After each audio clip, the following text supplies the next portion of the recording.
Sejam todos muito bem-vindos ao Pelo Mundo, a nossa conversa aqui na Folha News que nos aproxima daquilo que acontece lá fora.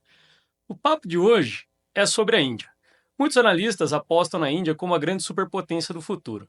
Se a gente parar para pensar nos fatores reais de poder, como tamanho de população, riqueza e forças armadas, a Índia certamente vai ser um dos grandes países do futuro. Mas vamos aqui investigar um pouco mais a fundo essa história. Nós vamos olhar aqui um pouco para a história da Índia, vamos olhar um pouco para a economia da Índia, para a sociedade, para o seu poderio militar e vamos ver aqui se ela tem o que precisa para ser uma das grandes superpotências do planeta no futuro e rivalizar com países como Estados Unidos e China. Bom, a Índia ocupa a área de 20 países europeus. A mesma área de 20 países europeus é a área territorial da Índia. E 60% dessa área territorial é cultivável, né? A Índia é um grande país, né? Esse país tem hoje 23 línguas oficiais. E é lar hoje de 1,42 bilhões de pessoas, é a maior população do planeta. A história da Índia começa mais ou menos ali, embora seja milenária, a gente pode trazer aqui para um momento mais próximo, com a invasão dos arianos vindos do norte, que conquistam esses povos que vivem ali na Índia, né? Esses arianos, por volta de 1500 a.C., ao conquistar a Índia, eles implantam um sistema chamado de castas, para, de certa forma, conseguir controlar uma enorme população, né, que era essa população que vivia naquele território, né. Esse sistema de castas, mais para frente, ali perto do século II a.C., vai ser incorporado pelo hinduísmo, né. Então, o livro sagrado do hinduísmo, que é o Manuskriti, as leis de Manu, ele vai incorporar essas noções de Varna, de Karma, de Dharma, né? Que são noções que nós vamos trabalhar um pouco ali para frente, né? Saltando para um momento mais próximo da gente, quando o Império Britânico conquista a Índia e faz dela uma colônia, nesse período colonial que vai de 1858 a 1947, esse sistema de castas é de certa forma reavivado pelo colonizador. Porque a Inglaterra percebe que através desse sistema de castas vai ser muito mais fácil controlar a Índia, né, e evitar eventuais rebeliões e coisas desse tipo, né? O período colonial termina em 47 e a nova Constituição da Índia, que é de 49, ela põe fim ao sistema de castas. Mas a gente vai ver na nossa conversa que esse sistema de castas, na prática, nunca conseguiu ser abolido de fato. E isso também vai determinar muito daquilo que vai ser o futuro da Índia, né?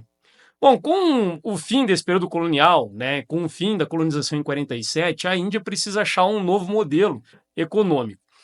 Como ela vinha desse período colonial e ela tinha um pouco de receio em relação a abrir para o mercado externo, porque as grandes corporações da época, de certa forma, iam acabar tomando conta de novo da Índia, a Índia acaba optando ali após 47, após 49, a seguir um modelo socialista, né?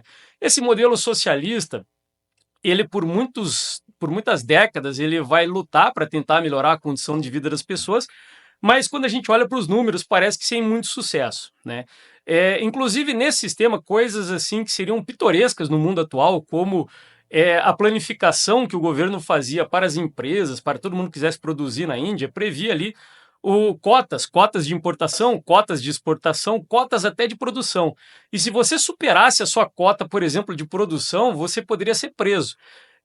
Os analistas dizem que era o único local da humanidade onde produzir mais podia levar você à prisão, né? Então era um sistema muito ineficiente, né? Esse sistema vai começar a melhorar a partir de 91, quando acontecem reformas capitalistas para tornar a Índia um país mais capitalista. Isso faz com que também a gente consiga grandes resgates na população, consiga melhorar os números econômicos, o padrão de vida e também tirar muitos indianos do padrão de miséria no qual se encontravam nesse sistema anterior, né? Quando a gente fala do sistema de castas, é bom a gente pensar ali que as castas determinam tudo na vida do indiano. Essas castas elas vão determinar a educação que você pode ter, a profissão que você pode seguir, com quem você pode casar, né? Então, quando a gente olha para esses sistemas de castas, a Índia era dividida ali em quatro castas principais, né? Os brahmins, que eram os sacerdotes e professores, os kshatriyas, que eram os guerreiros e governantes, os vaishyas, que eram os granjeiros, os produtores, os comerciantes, e os shudras, que eram os obreiros, né, os trabalhadores, né? Então haviam essas quatro castas, né? É, Surgiu depois uma quinta casta chamada Dalits, que seriam os limpadores, aqueles que lidam com coisas com as quais as pessoas não querem lidar.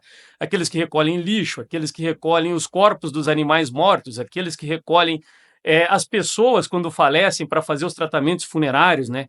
Essa casta é considerada a casta dos intocáveis. Os indianos que pertencem às outras castas, eles não podem, segundo essas tradições religiosas, sequer tocar nas pessoas que fazem parte dessa casta dos impuros, essa casta dos intocáveis, né?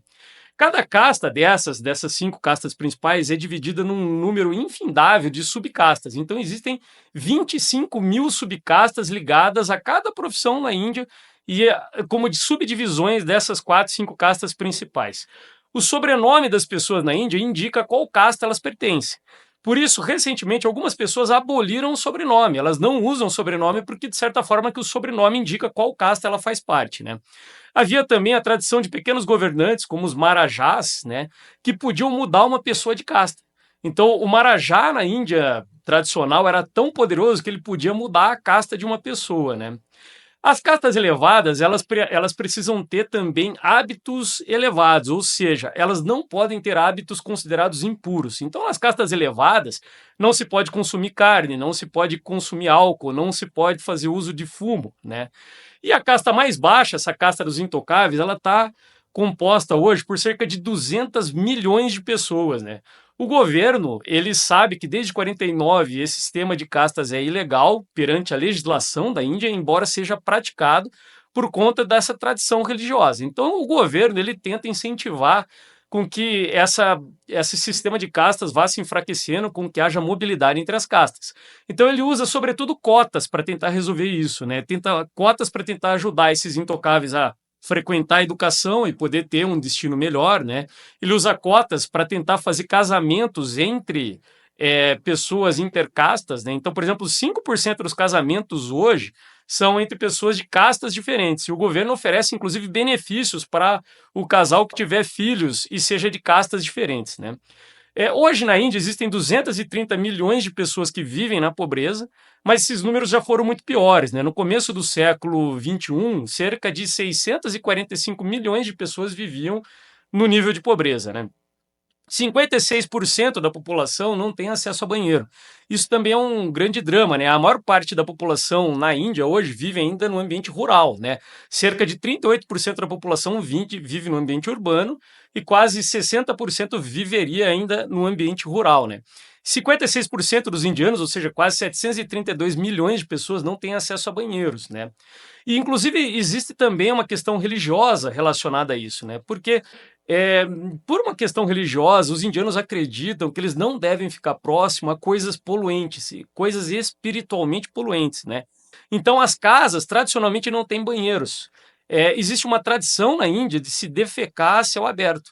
Então, o governo recente, tentou nos últimos 5, 10 anos construir banheiros, começar a combater isso, construir banheiros dentro das casas, em locais públicos e combater essa prática de defecar a céu aberto, porque de certa forma, é um costume que, ainda que tradicional na Índia, é um costume muito mal visto pelo mundo exterior, né?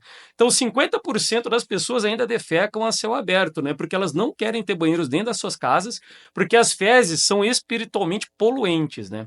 Então, a Índia é esse país complexo, esse país que tem uma longa tradição, é um país que é dividido em castas, e essas castas, de certa forma, estão determinando todas as condições que o indiano pode ter em sua sociedade.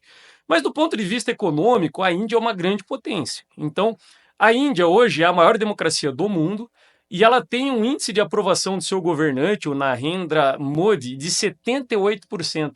É a maior aprovação de um governante num Estado democrático no mundo hoje, né?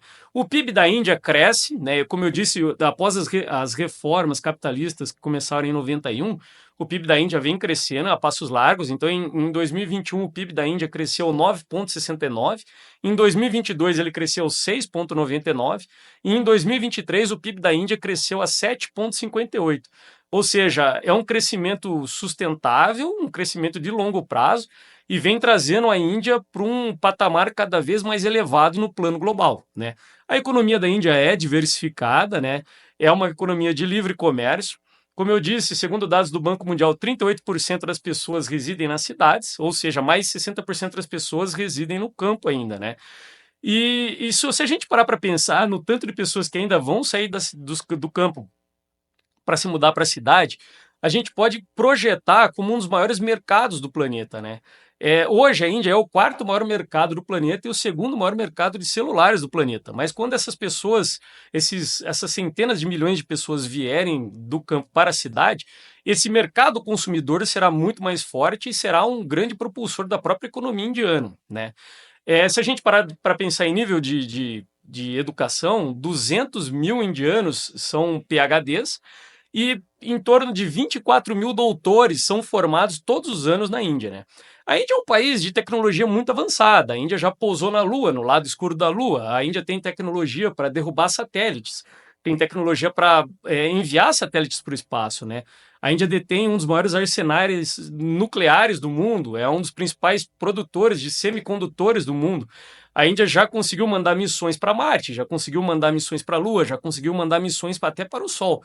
Então, do ponto de vista econômico, ela é uma grande potência, embora ainda tenha que lidar com essa grande parcela da população que é empobrecida e que está muito atrelada a um sistema de castas que, de certa forma, meio que conspira contra um crescimento mais vertiginoso da Índia, né?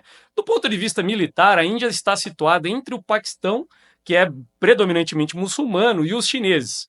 Então, a Índia ela tem, vamos dizer assim, certos inimigos históricos na sua redondeza. Então, ela teve que produzir umas forças armadas de grande importância, né? Segundo a consultoria Global Firepower para 2025, se a gente pegar o ranking das principais forças armadas do país, a gente vai ver que a Índia ocupa o quarto lugar. Ela tem a quarta melhor forças armadas do planeta, né? A capacidade nuclear da Índia está em torno de 130, 140 ogivas nucleares. Inclusive, ela possui 4 submarinos nucleares com capacidade de lançar mísseis balísticos com cargas nucleares, né? Se a gente pensar na mobilização que um exército desse tamanho poderia ter, em 4 anos, em apenas 4 anos de uma guerra, a Índia poderia mobilizar 100 milhões de pessoas para participar dos combates. Ou seja, é um poder bélico formidável, né? Para a gente ter uma ideia, quando a gente fala 100 milhões, né, num país da casa dos bilhões, parece um número tão grande, tão difícil de pensar. Se a gente pensar que a população do Brasil hoje está na casa de 200 e poucos milhões de habitantes, né? Mas a Índia está acostumada a conviver com uma população muito grande. Por exemplo, uma das festas religiosas tradicionais, que chama Kumbh Mela, ela reuniu nos últimos anos 420 milhões de pessoas em uma única festa. Então, em uma única festa religiosa, 420 milhões de indianos hinduístas foram participar dessa festa. Ou seja, é quase que 2 vezes a população do Brasil participando de uma única festa, né? Então, eles têm uma população muito grande e eles estão, de certa forma, acostumados a mobilizar essa população, principalmente para motivos religiosos, né? Então, para a gente responder a pergunta do começo, a Índia vai ser um país do futuro? Vai ser o grande país do futuro, a grande superpotência? Vai daqui a pouco suplantar a China e Estados Unidos? Essa pergunta tem um final meio controverso, né? Porque, embora ela tenha todos os fatores do ponto de vista econômico, bélico e de tamanho de população demográficos para conseguir ser esse país, a Índia ainda luta contra uma interpretação do hinduísmo que pode jogar um pouco contra esse fim, né? Se a gente parar para pensar, o Max Weber escreveu o livro clássico dele sobre o capitalismo e a ética protestante, né? A ética protestante e o espírito do capitalismo chama esse livro. E nesse livro ele vai dizer que certas religiões elas são mais propensas ao desenvolvimento. No caso do livro, o protestantismo calvinista era mais propenso ao desenvolvimento capitalista, no desenvolvimento dos valores comuns com o capitalismo, do que o próprio cristianismo, né? Então, se a gente pensar na questão do hinduísmo, talvez seja um pouco essa situação, né? Porque o hinduísmo, através dessa previsão que está lá nas leis de Manu dos Varnas, ou seja, das castas, né, da divisão da sociedade entre Brahmins, Kshatriyas, Vaishyas, Shudras e Dalits, ele vai prever que, de certa forma, cada uma dessas castas tem as suas próprias obrigações, cada uma dessas castas tem as suas próprias profissões, suas obrigações e um certo caminho a seguir nessa vida. Esse caminho se chama Dharma, seria o caminho, as obrigações, os deveres que cada um que ocupa uma casta específica deve seguir ao longo do caminho.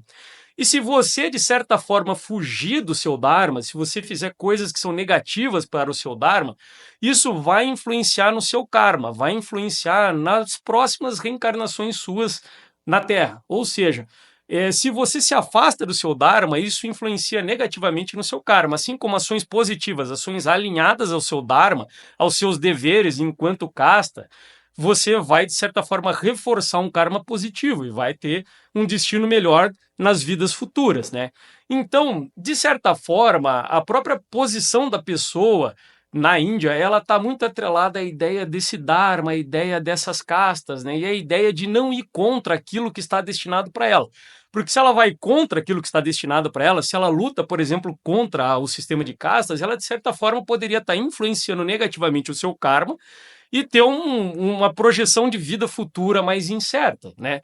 Alguns analistas vão dizer que, inclusive, a colonização britânica durou muito tempo na Índia, porque a Índia tem essa tradição religiosa de certa forma, aguentar, de certa forma, é, você não se rebelar contra alguém que está vindo contra você, que está fazendo coisas contra você, porque, de certa forma, esse pode ser o seu Dharma. O seu Dharma seria aguentar aquilo com sobriedade, que é aquele destino que um Deus colocou no seu futuro, para que você possa influenciar positivamente o seu karma.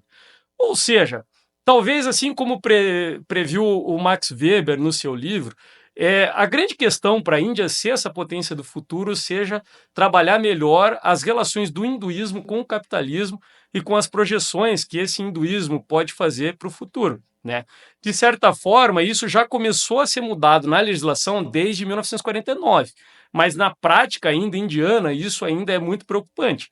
Ou seja, se a Índia quiser confirmar a sua posição de país do futuro, ela precisa fazer uma releitura do hinduísmo no sentido de permitir que o Dharma das pessoas, uma maior mobilidade nesse Dharma das pessoas, uma maior mobilidade nessas castas, né? Não fica tão atrelada à ideia do karma e essa ideia de que você não deve lutar para ter uma vida diferente daquela vida para a qual você está destinado.